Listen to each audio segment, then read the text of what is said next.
భాస్కర్ భాస్కర్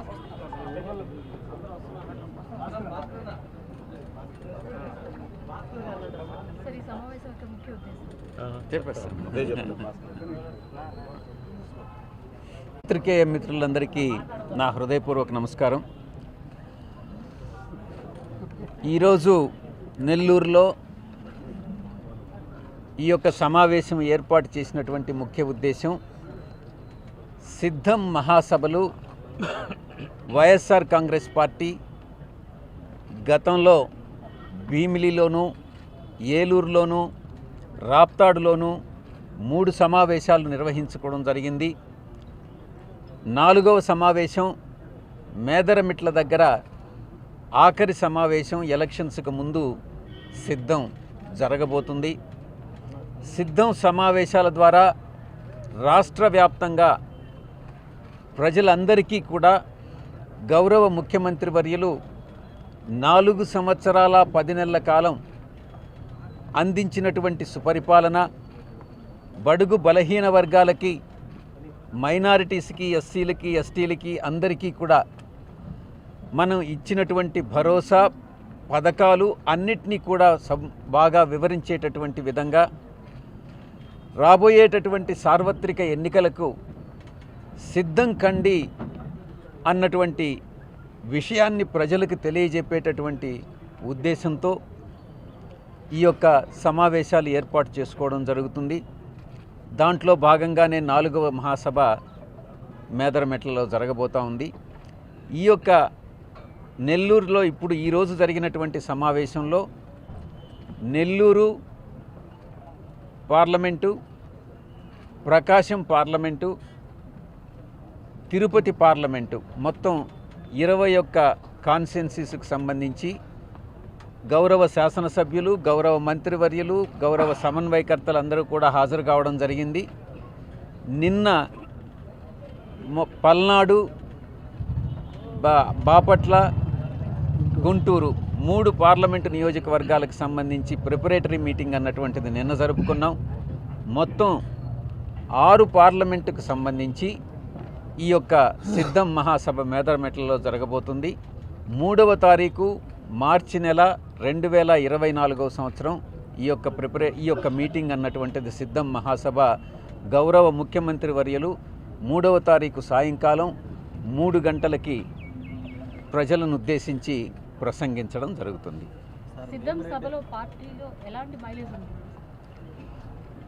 మీరే చూస్తూ ఉన్నారు. భీమిలిలో జరిగినటువంటి సభకు, ఏలూరులో జరిగినటువంటి సభకు చాలా వ్యత్యాసం ఉంది. స్పందన, అపూర్వమైనటువంటి స్పందన కనిపించింది. ఏలూరు తర్వాత రాప్తాడులో ఆ స్పందన నిజంగా ఒక అజరామరమైనటువంటిది. జరగబోయేటటువంటి మేదరమెట్లలో జరగబోయేటటువంటి సిద్ధం మహాసభ ప్రజలను నిజంగా ఉత్తేజపరిచే విధంగా, ఆ ఉత్తేజాన్ని అన్నటువంటిది మీరు కళ్ళారా చూస్తున్నారు. భీమిలి సభకు, రాప్తాడు సభకు కానీ పోల్చి చూసుకుంటే భీమిలి సభకు ముందున్నటువంటి పరిస్థితి వేరే, ఈరోజు పార్టీ పరిస్థితి వేరే. రాప్తాడు మహాసభలోనే 1,10,00,000 పైచిలుకు ప్రజలు హాజరయ్యారు స్పాంటేనియస్గా.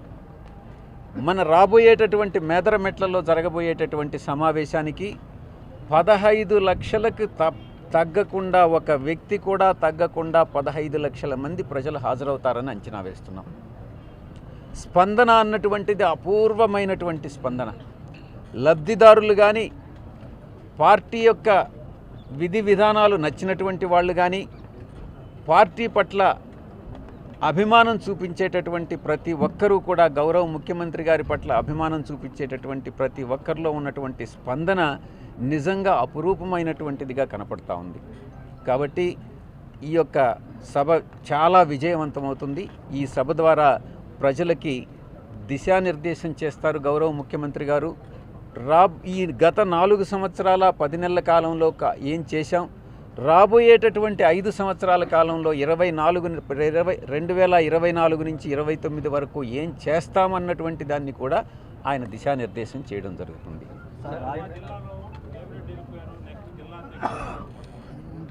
సార్ ఇప్పటికే చాలా మంది నాయకులు వైఎస్ఆర్ కాంగ్రెస్ పార్టీని ఒక్కొక్కరు ఇప్పటికే చాలా మంది నాయకులు వైఎస్ఆర్ కాంగ్రెస్ పార్టీని వీడి తెలుగుదేశం జనసేన పార్టీ వైపు చూస్తున్నారు. సో దీని మీద మీరేం మాట్లాడుతున్నారు? ఇప్పుడు ఎన్నికల సమయంలో కొంతమంది నాయకులు పార్టీని వీడడం, కొంతమంది నాయకులు పార్టీకి రావడం అన్నటువంటిది సర్వసాధారణం. దానికి వివిధ కారణాలు ఉంటాయి. ఇది సర్వసాధారణమైనటువంటి విషయాన్ని దాన్ని ఏదో ఒక భూతద్దంలో నుంచి చూడడం అన్నటువంటిది సమంజసం కాదు. సార్, వేమిరెడ్డి గారు నిన్నటిదాకా పొగిడినటువంటి వైఎస్ఆర్ కాంగ్రెస్ పార్టీ సౌమ్యుడని, మంచివాడని, ఈరోజు ఐవీఆర్ వాయిస్ ద్వారా ఆయన బీసీల ముస్లిం ద్రోహిగా చిత్రీకరిస్తూ మీ ఐవీఆర్ సర్వే ద్వారా ఎవరు పార్టీ నుంచి ఎవ్వరు కూడా ఆ రకంగా దూషించింది లేదు. ఆయన సౌమ్యుడే. ఈరోజు అదే చెప్తాం, ఏ రోజైనా కూడా అదే చెప్తాం. వేమిరెడ్డి అన్నని ఎవరు కూడా దూషించడం అన్నటువంటిది జరగదు. ఆ విధంగా ఎవరిని కూడా పార్టీ దూషించడం అన్నటువంటిది జరగదు.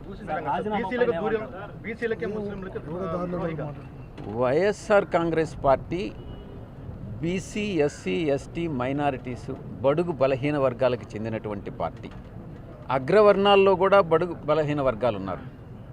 ఆర్థికంగా వెనుకబడినటువంటి వాళ్ళు ఉన్నారు అగ్రవర్ణాల్లో కూడా. ఎవరైతే ఆర్థికంగా, రాజకీయంగా, సామాజికంగా వెనుకబడి ఉన్నారో వాళ్ళకి క్యాస్ట్కి సంబంధం లేకుండా, కులానికి సంబంధం లేకుండా వాళ్ళ ప్రయోజనాలను కాపాడేటటువంటి పార్టీ వైఎస్ఆర్ కాంగ్రెస్ పార్టీ. కాబట్టి ఎవరిని దూషించేది లేదు. వాళ్ళ ప్రయోజనాలను కాపాడడమే పార్టీ యొక్క ముఖ్య ఉద్దేశం. మా విధి విధానాలన్నీ కూడా మా గౌరవ ముఖ్యమంత్రి గారు ఆ దిశలోనే పనిచేస్తున్నారు. భవిష్యత్తులో కూడా అదే దిశలో పనిచేస్తారు. త్వరలో 1-2 రోజుల్లో పార్టీ శరశ్చంద్రారెడ్డి నాకు తెలిసినంత వరకు పోటీ చేయరు. అది సోషల్ మీడియాలో కల్పించినటువంటి, కాబట్టి ఎవరిని దూషించేది లేదు. వాళ్ళ ప్రయోజనాలను కాపాడడమే పార్టీ యొక్క ముఖ్య ఉద్దేశం. మా విధి విధానాలన్నీ కూడా మా గౌరవ ముఖ్యమంత్రి గారు ఆ దిశలోనే పనిచేస్తున్నారు. భవిష్యత్తులో కూడా అదే దిశలో పనిచేస్తారు. త్వరలో 1-2 రోజుల్లో పార్టీ శరశ్చంద్రారెడ్డి నాకు తెలిసినంత వరకు పోటీ చేయరు. అది సోషల్ మీడియాలో కల్పించినటువంటి అభూత కల్పన. అంతవరకు నేను చెప్పగలను. మేనిఫెస్టో అన్నటువంటిది తయారు చేస్తూ ఉన్నాం. అది మేనిఫెస్టో పూర్తి కాగానే, తయారు కాగానే విడుదల చేయడం జరుగుతుంది. వేమిరెడ్డి ప్రభాకర్ రెడ్డితో పాటు కీలకంగా ఉన్నటువంటి ముఖ్య నేతలంతా కూడా టీడీపీలో చేరబోతున్నట్టు ఇప్పటికే సమాచారం. వేరే ఎవరు చేరుతున్నారు? ఓవరాల్గా గ్రౌండ్ లెవెల్లో జరుగుతుంది. అదే ఎవరు చేరుతున్నారు? ఊరికే చూద్దాం. వెళ్ళే వాళ్ళు వెళ్తూ ఉంటారు. చూద్దాం. తాత్కాలిక జిల్లా అధ్యక్షులు కాదు, పర్మనెంట్ జిల్లా అధ్యక్షుల్ని 1-2 రోజుల్లో బై మండే, ట్యూస్డేకి అపాయింట్ చేయడం జరుగుతుంది. బహుశా నెక్స్ట్ వీక్లో జరుగుతుంది. Right, thank you. మరిన్ని వీడియోస్ కోసం ఛానల్ ని సబ్స్క్రైబ్ చేయండి. లేటెస్ట్ అప్డేట్స్ కోసం వాట్సాప్ ఛానల్ ని ఫాలో చేయండి. అండ్ లింక్ డిస్క్రిప్షన్ లో ఉంది.